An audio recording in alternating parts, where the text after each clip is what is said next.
Halimbawa kung sila nga dito nyo sila butuhon, halimbawa gilay sila nga dito nyo sila butuhon, halimbawa kung sila nga dito nyo sila butuhon, ila ka nung bumalikon, ila mo patyon. Diba? Kung ilang ipahadlok, ayaw mo kahadlok, anak. Ayaw mo kahadlok, ayaw mo makurat. Ano man? Kaya ang tao kung maghadlok o makurat ninyo, nagpakita sa kasila, nagpailan na sila ninyo, sa unsa ka kagamay ang ilang tanaw natin mga nunupyo. Mamadala ka o kurat.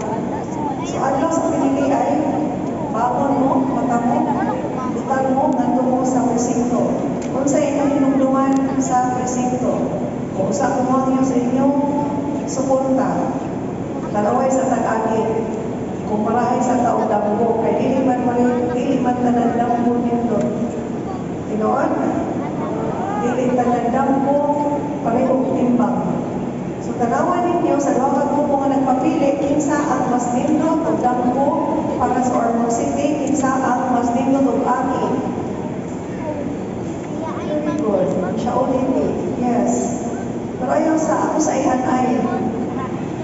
Kay, di man yung pinuksa na niya. Suma, dadkong naman mo.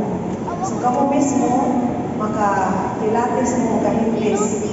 So, di na ako balikon, sukan sa sinugdanan. At ito na lang 2016. Kung sa'y naabta ni Mayor Richard, paghimo niya mayor. Kung sa'y korte sa Ormoc. Gubot. Tatanan, puro kayo taga-puyo galing. Nung sa panahon ang Ormoc was the drug capital of the region. I-explain na ganina ni Mayor Richard kung sa iyan tipungan at that time paglingkod niya.